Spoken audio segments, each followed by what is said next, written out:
What is a pilot? A pilot for a television series is the first episode created for a show. These episodes are used to test whether or not an idea is worth investing whole seasons into for networks. They have audiences watch the episode to gauge their reaction to the different elements of the show, like the plot, the characters, and the overall appeal. If it all goes well, networks will commission more episodes, which can then turn into more seasons. Pilots are usually the first episode in the series, with a few exceptions, so for the audience, the role of the pilot is to make a strong first impression to try and hook them into watching the rest of the show. In order to do that, you have to make a compelling story that is engaging for the viewer, introducing likable characters that they want to see more of, and building a world and atmosphere that the audience will enjoy. So what is an example of a great pilot? How I Met Your Mother is a sitcom that ran for 9 seasons, with the main character Ted Mosby telling his kids the story of how he met their mother. And the pilot of the show perfectly introduces the audience on what they're getting into, with great introductions to the characters and their personalities, an engaging plot that leaves the viewer wanting more, and clever storytelling and execution of comedy. To get a better idea on why this pilot was so good, it's important to introduce the context and time when this show came out. The year is 2005, and we have just gotten out of the culture juggernaut that was Friends, which lasted for 10 seasons, and there was a big hole to fill in the sitcom space. With the success Friends garnered, as well as other sitcoms at the time, many people wanted to replicate it, but in the industry there's only so much room. So these concepts for sitcoms needed to stand out above the rest, and looking back now, the sitcoms that came out during that time, which are popular to this day, had those features that helped them stand out. Like The Office, where the whole show is filmed like a documentary and they're able to use that format to create a unique experience, such as the characters giving their thoughts about the situation at hand with the use of the talking heads. Also giving the audience more of a glimpse of their personality, as well as a source to build character development. It can add humour that can't be possible in any other sitcom that doesn't use that format, and they use it to their full advantage. The most iconic is when Jim looks at the camera after something worthy of note happens. The term is now coined jimming the camera, and even small stuff like this adds a lot of character to a TV series. There's also Community, which strives on meta humour and pop culture references for jokes. And a lot of their more iconic episodes like Modern Warfare and Contemporary American Poultry experiment with different genres, which allows for a lot more creativity, and we get to see how the cast of characters act in wacky situations. So at first glance, How I Met Your Mother looks like an ordinary sitcom sharing a lot of things in common with Friends and other older sitcoms, so how is this show going to stand out? The show opens and we already see one of the big differences in this series compared to other sitcoms at the time. The show is set in the future, in the year 2030, and we get a shot of Ted's kids, and Ted, not in frame, talking about the story of how he met their mother. We have a narrator here, being the older version of Ted Mosby. This opens up a lot of creative avenues, especially with how the writers choose to tell the story. The intro rolls and it's quite a bit different to the one that we're familiar with. We get to see a few photos of Ted as he introduces his 2005 self to his kids, and where he was at in his life when he was 27. We get our first look at Marshall for the series, as he's practicing to propose to his longtime girlfriend Lily, who he has been with since the first week of college. Marshall asks Ted what he's going to do that night when he gets engaged to Lily, and this causes Ted to have an internal existential crisis comparing where his life is at to Marshall. He's starting to get older and has the urgency to try and find his soulmate so he can live with her for the rest of his life. He is a hopeless romantic at heart and he fears being lonely. So Ted calls Barney, a womanizing playboy that is just desperately wanting Ted to be his best friend over Marshall. I guess it's just your best friend gets engaged, you start thinking about that stuff. I thought I was your best friend. Ted, say I'm your best friend. You're my best friend, Barney. And is begging for Ted to wear a suit. Hey, Where's your suit? Just once when I say suit up, I wish you'd put on a suit. I did, that one time. It was a blazer. They meet at McLaren's pub, which will become the main spot the characters hang out in for the rest of the series. Ted's here to hopefully find his soulmate, and Barney helps him as his wingman, and Barney does the iconic play of, Have you met Ted? After a bit of time, Ted starts to have doubts over whether he's ready to settle down until he spots a girl from across the bar who ends up being Robin. Ted feels overwhelmed to approach, but Barney forces him to go headfirst into it and speak to her.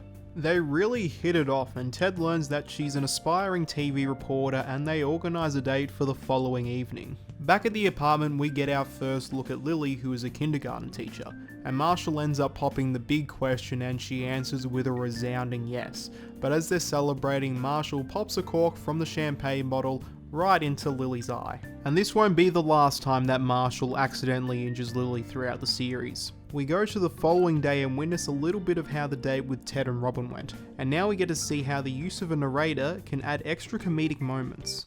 Wow, that is one badass blue French horn. Yeah. Sort of looks like a Smurf penis.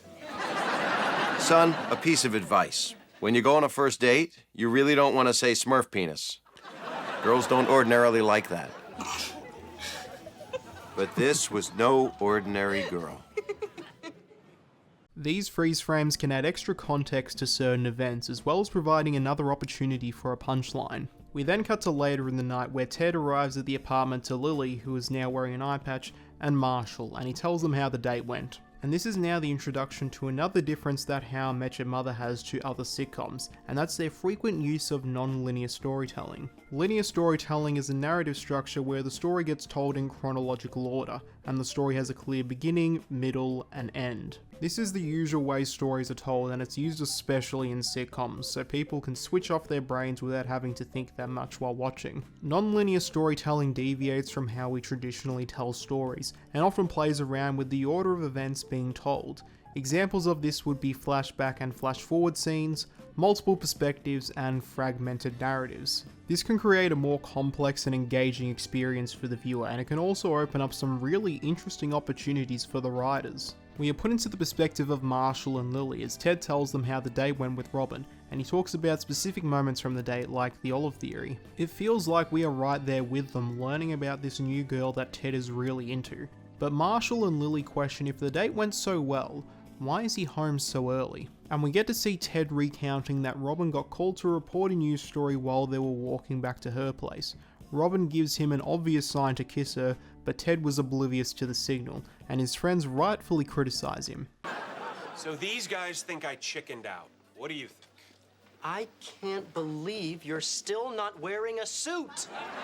The gang spot Robin on the TV while she's reporting the story she had to leave Ted for, and Ted decides that now might be the only time that he might ever see her again, and tries to meet up with her one last time. The gang decides to go with him. All right, but under one condition. Look at you, you beautiful bastard. You suited up. This is totally going in my blog. Ted takes a stop at the restaurant to steal the blue French horn that Robin made a comment about during their date as a romantic gesture. Ted arrives at Robin's place and he confidently asks Marshall to tell this story at his wedding as his best man because he has a strong feeling that he's going to marry her someday.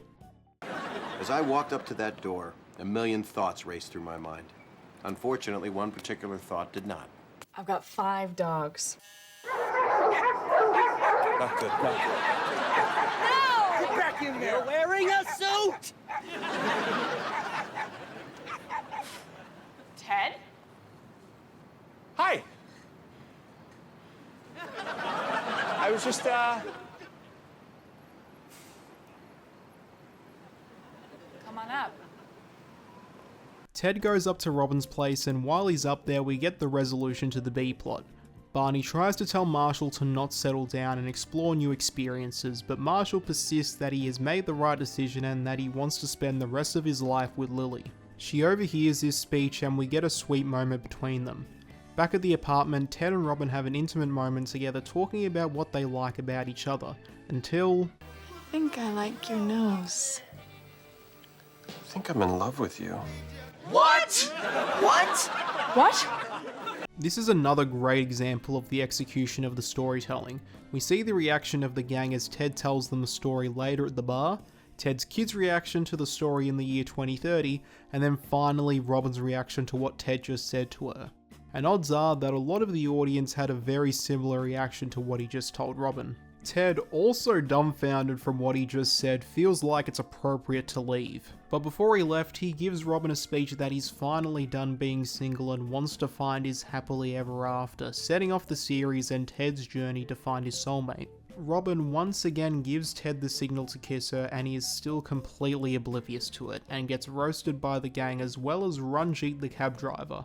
They celebrate the past couple nights and to the future as well, and Ted's kids get the reveal that this was actually the story on how he met their Aunt Robin and not their mother, ending the introduction to a very, very long story.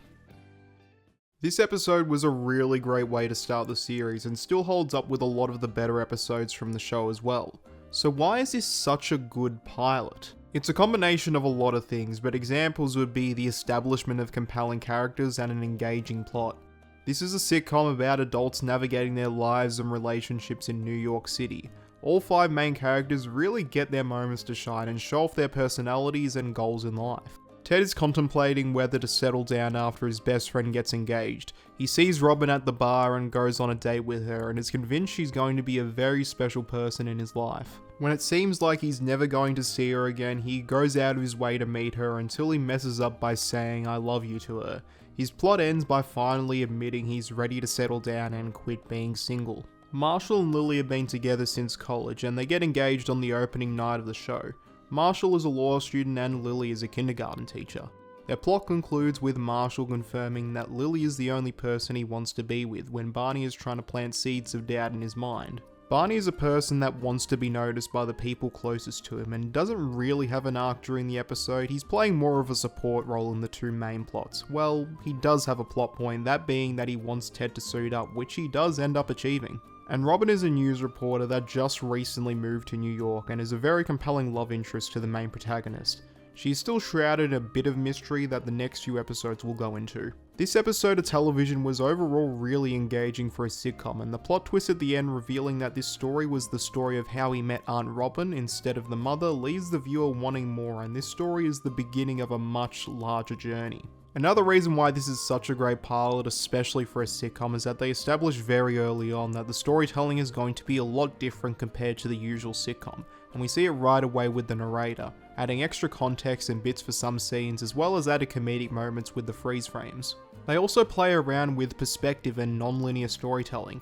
When Ted tells the story of his date with Robin to Marshall and Lily, it feels like the audience are right there with them while Ted unpacks what happened earlier that night. They don't overdo or overcomplicate these narrative styles to not make the viewing experience difficult for first-time watchers of the series. The pilot just scratches the surface on these ideas and their potential.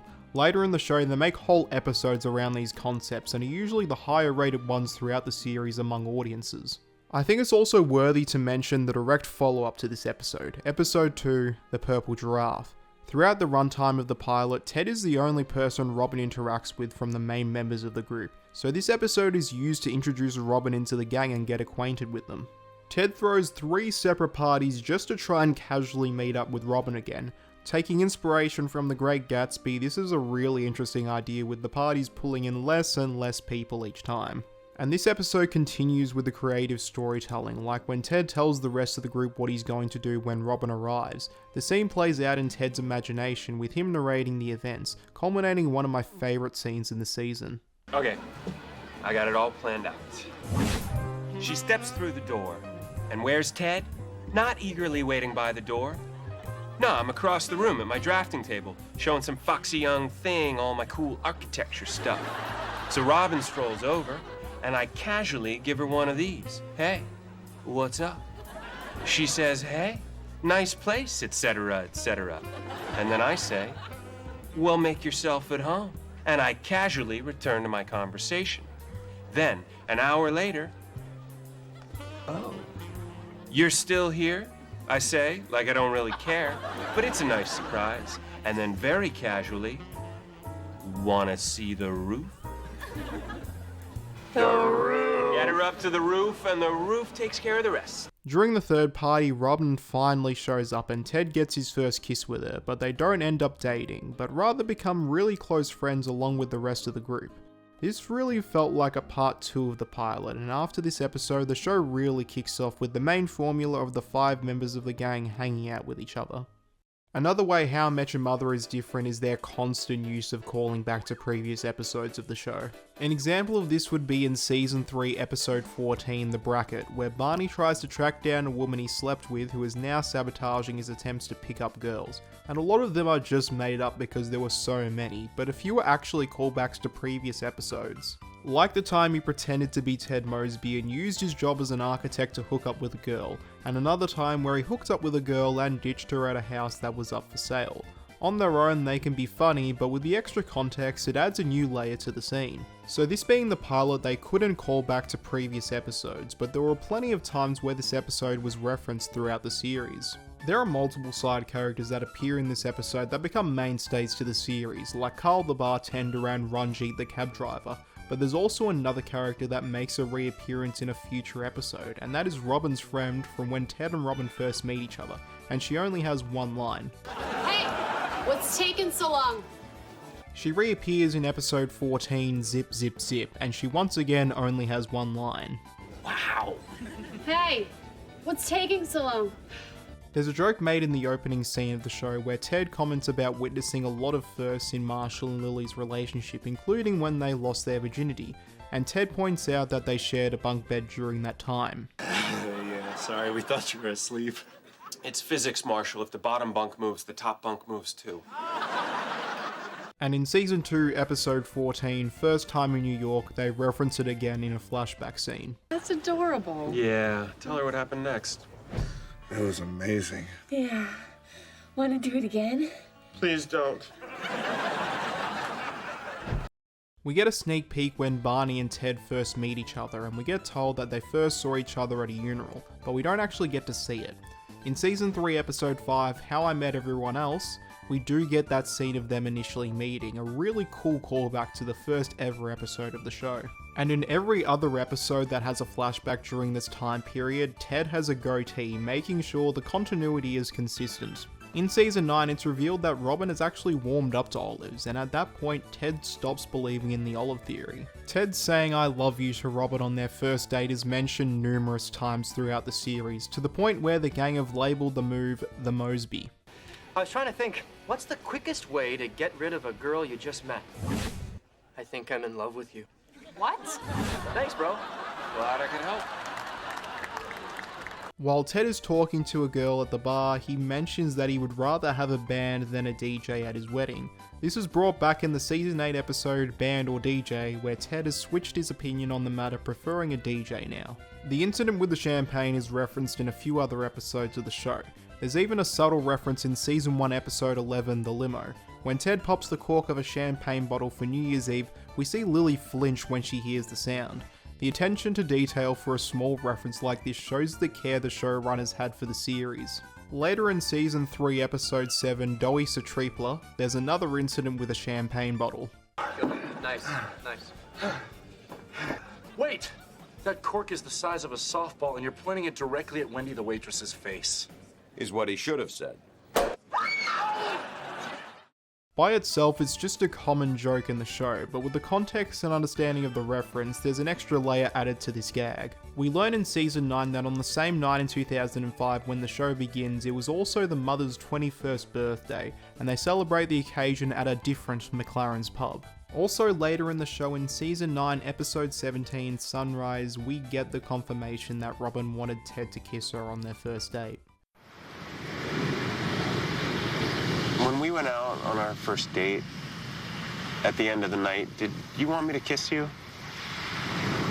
Yeah, I did. Damn it!